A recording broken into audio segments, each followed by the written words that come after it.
Olá, vou conversar aqui hoje com a professora Cristina Dávila.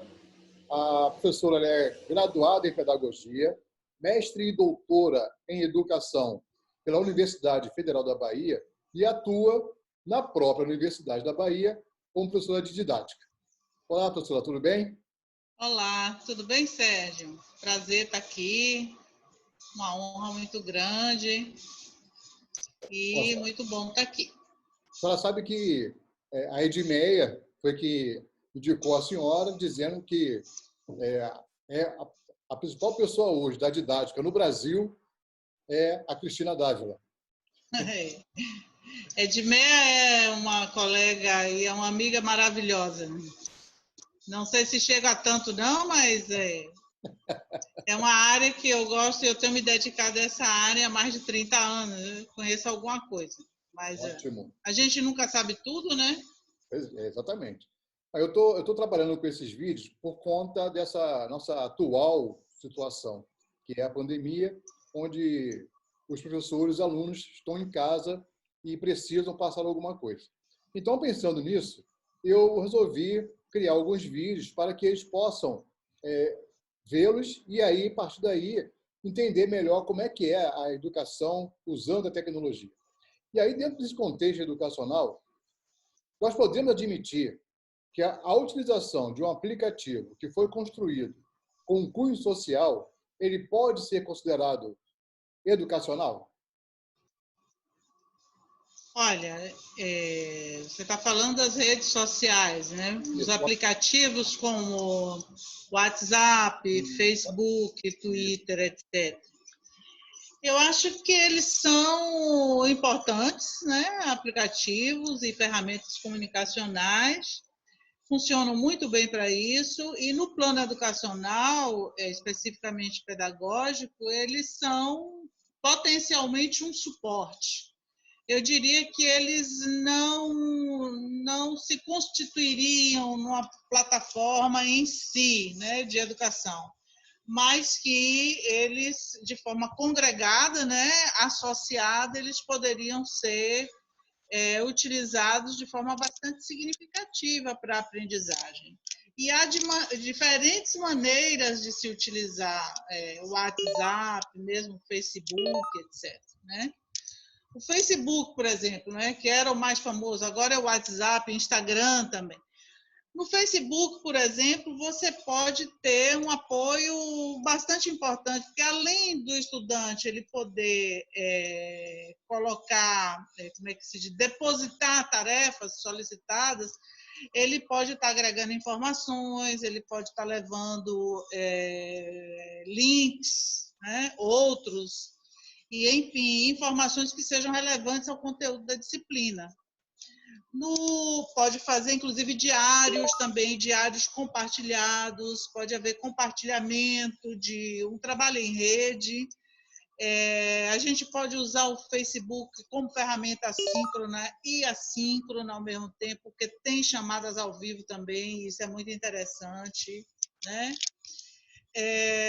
Tem a possibilidade no WhatsApp, isso eu tenho estudantes, orientantes que já trabalham nessa perspectiva, em que os diários compartilhados ou fotodiários também são possíveis de se fazer.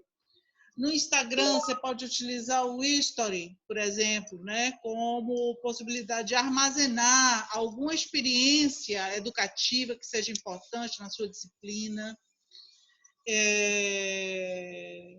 Enfim, eles podem cumprir diferentes finalidades. Eu acho que o importante é o professor lançar mão dos diversos aplicativos, né, que ele tenha acesso. O YouTube, por exemplo, eu tenho um estudante de doutorado orientando que ele está desenvolvendo um estudo justamente sobre a potencialidade do YouTube como um canal de aprendizagem e de formação no ensino de história, especificamente de história. E ele está usando a série televisiva Game of Thrones, né? Que é muito popular e muito interessante. Eu assisti por causa de Tarso, esse meu aluno. O YouTube YouTube é uma ferramenta, ou é melhor dizendo, os especialistas nas tecnologias preferem chamar de interfaces, né? O YouTube é um canal muito rico, ele é muito interessante. Tanto ali você pode trabalhar com videoaulas, como também com vídeos conceituais. E eu diria, sobretudo, o aspecto mais importante é não perder de vista a questão da pesquisa. A internet, ela tem essa que é uma rede, né, de informações, né, que congrega informações no mundo inteiro. Ali, nesta rede, estão depositadas pelo menos 70% das informações produzidas. Isso eu vi no Manuel Caster, ele fala a esse respeito. Então, nós podemos entrar em todos os museus do mundo, né? Nós podemos visitar países, a geografia, a história local, ter acesso às melhores e também às piores informações. A grande questão, a meu ver, Sérgio, aí, é o professor, ele não perder, e a professora, não perder o seu papel como mediador. Ela, são os mediadores do conhecimento. Entre o aluno e o conhecimento se interpõe a figura do professor. As tecnologias digitais e as redes que estão ali, né, a partir dos anos 2000, principalmente, elas foram bastante incrementadas e hoje em dia não tem ninguém que nós conheçamos que não tenha acesso, pelo menos ao WhatsApp, ao Facebook, ao Instagram. Então, elas são potencialmente interfaces significativas para a utilização como apoio ao trabalho pedagógico. Eu não tenho a menor dúvida, eu faço uso disso e trabalho com as redes, não só para a comunicação, como também efetivamente para o desenvolvimento do trabalho pedagógico e didático. Dentro de uma perspectiva disciplinar, como poderia ser elaborado um desenho de planejamento de aula utilizando uma dessas ferramentas? O desenho didático tem um autor chamado Zabaus, eu não quero teorizar muito aqui, que é mais um bate-papo, né? Bacana, gente. Eu vi que nos seus vídeos, que são muito legais, ele sempre tem essa marca, né, do informal. Aí eu achei bem bacana isso.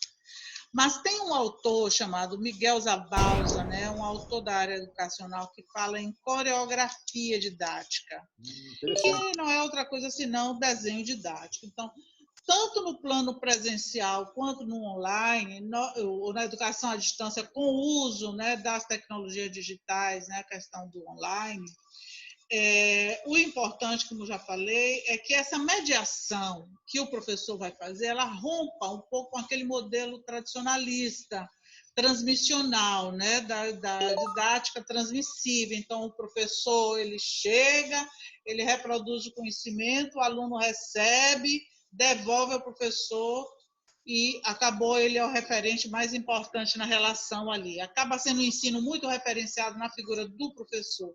E o aluno acaba sendo o depositário das informações.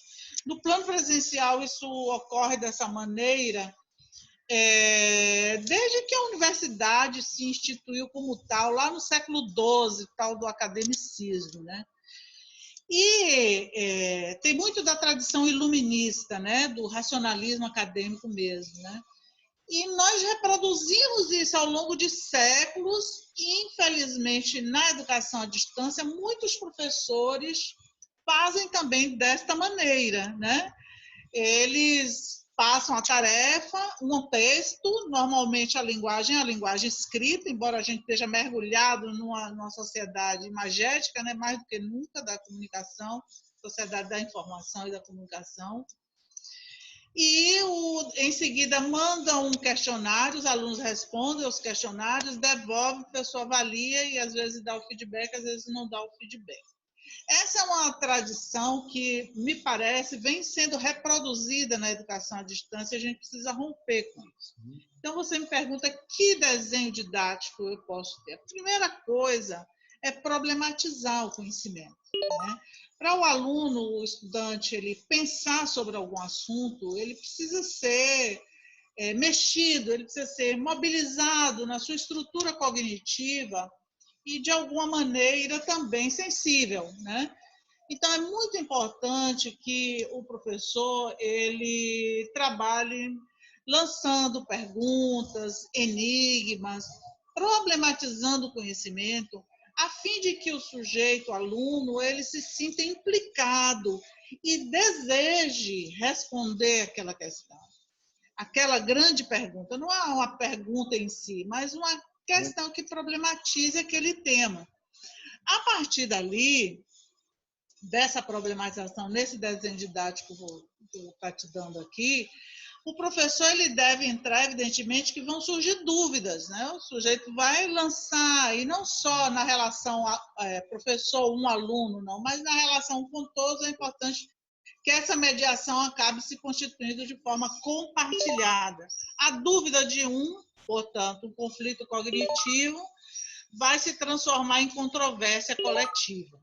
O professor tem que ser habilidoso para, de um desafio, ele transformar o desafio numa grande controvérsia.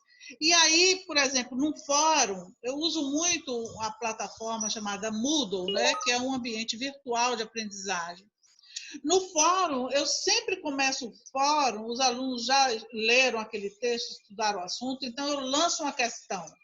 Então, eles vão respondendo, os outros precisam comentar, então a relação passa a ser uma relação, uma mediação compartilhada, porque não só eu sou mediadora do conhecimento, mas também aqueles outros que acabam levantando outras questões também o são, acabam constituindo-se também como mediadores. Depois desse momento, dessa controvérsia, o professor, a professora vão entrar sempre no sentido de estar dirimindo dúvidas, porque ele também não pode levar a dúvida até o final, é importante que ele também responda. Então, o processo transmissional, ele deixa de ser aquela relação unidirecional e passa a se constituir numa mediação compartilhada, portanto, plurívoca. Relação todos, está todo mundo ali compartilhando o conhecimento que tem.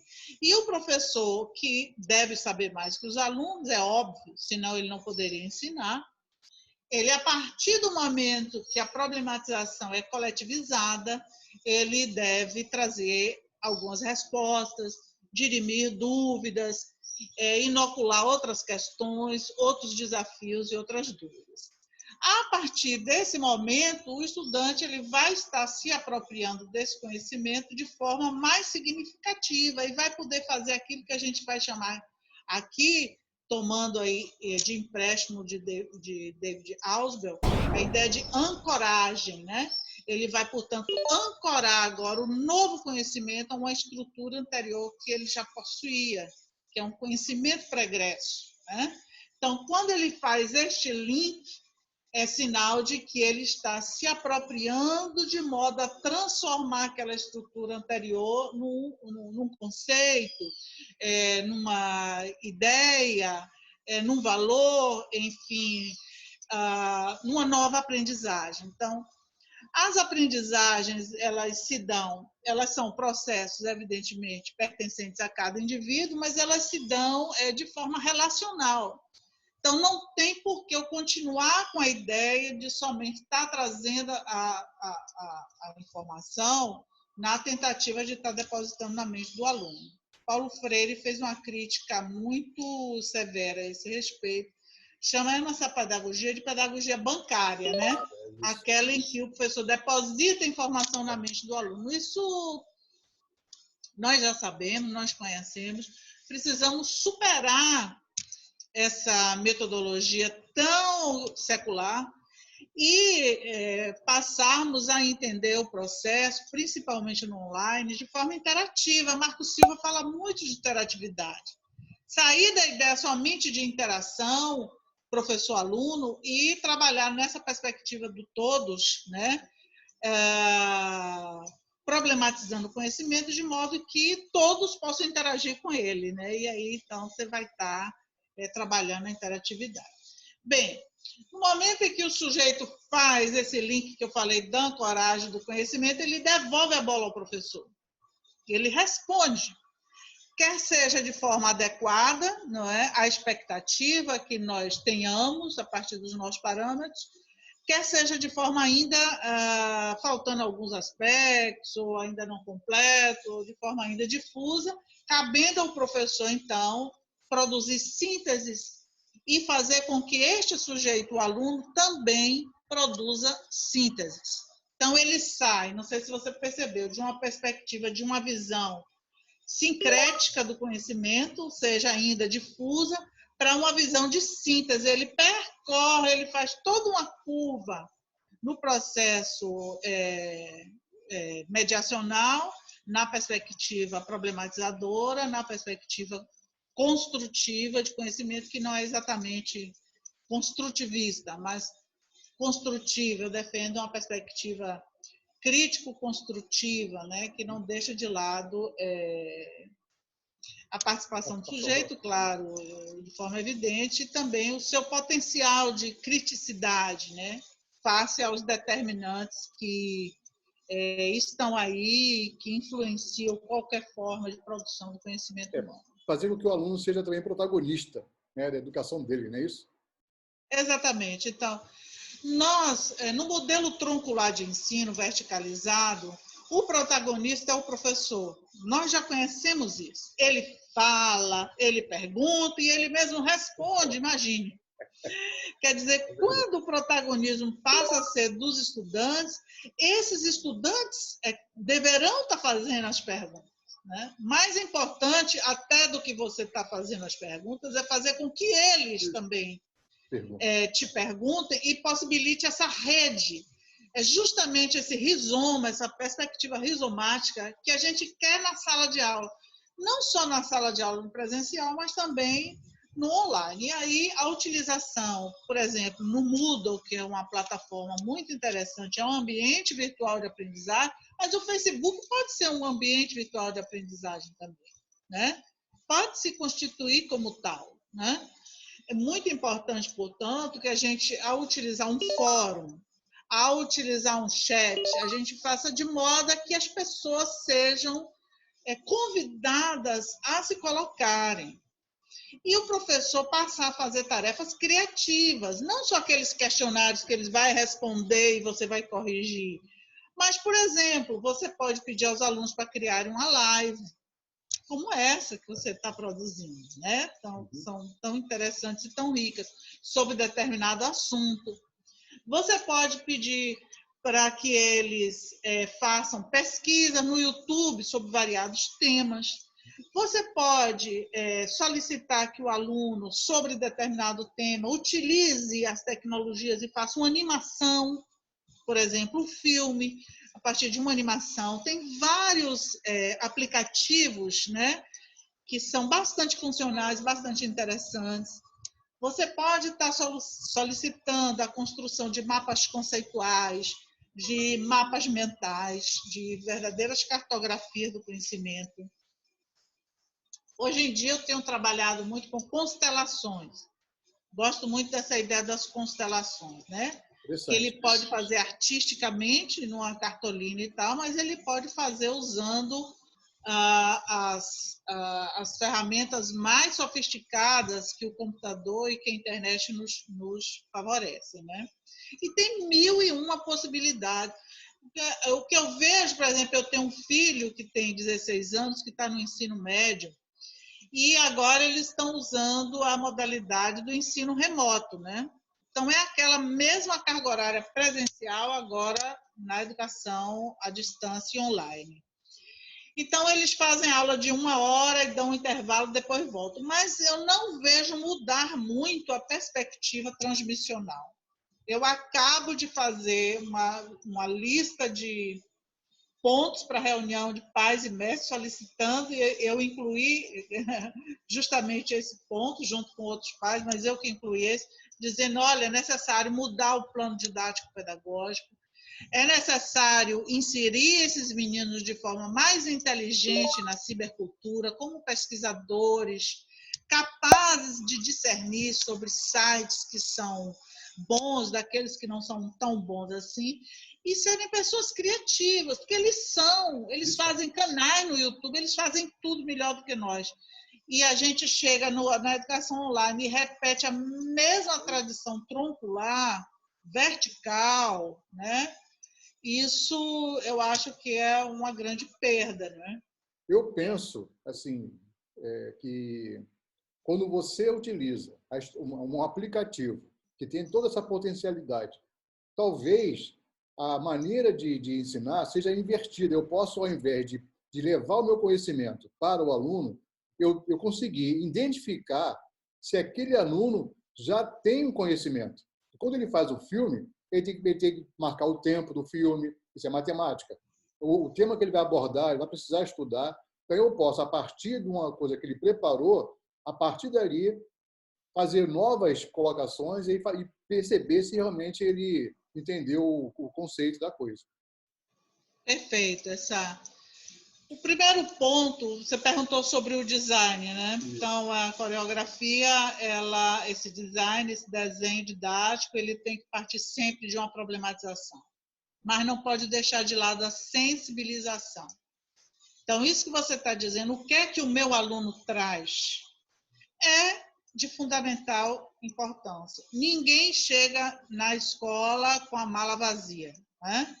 Todo mundo vem com uma história de vida, com valores, com conhecimentos, hipóteses, teorias sobre a sua disciplina, sobre o conhecimento, inclusive, que você vai abordar, independente de classe social, todo mundo tem uma ideia, tem uma noção. Então, o ponto de partida é esse fio, justamente buscar esse fio condutor no aluno para saber o que ele está trazendo ali naquela bagagem dele, né? Ele só vai poder ancorar um novo conhecimento nessa bagagem que ele leva.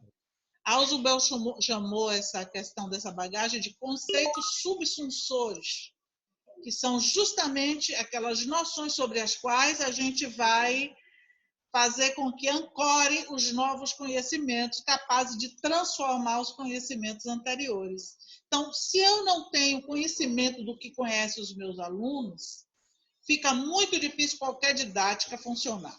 Não tem milagre. É milagre. Ele vai poder até colar aquela informação, mas ele vai esquecer. Mas para ele aprender de forma significativa, ele vai ter que transformar antigos paradigmas, hipóteses, teorias, preconceitos, né, em novas definições. Né? A chave está na palavra transformação. Professora Cristina, poxa, o papo foi muito bom, passou o tempo muito rápido. Passou, voou, eu nem vi. Sinal que foi boa a conversa, né? É verdade. Bom, eu lhe agradeço por esse bate-papo aqui.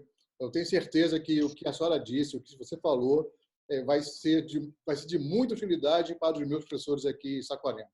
Você na Bahia, eu aqui no Rio de Janeiro, através de tão longe, mas tão próximo, através de uma comunicação tecnológica. Tá vendo? Pois é isso aí. A gente tem que se reinventar em tempos também de pandemia. Você está fazendo muito bem a sua parte. Espero ter contribuído. Beijão, Sérgio. Agradeço muito pela participação. Eu que agradeço. Um abraço. Outro. Tchau, tchau.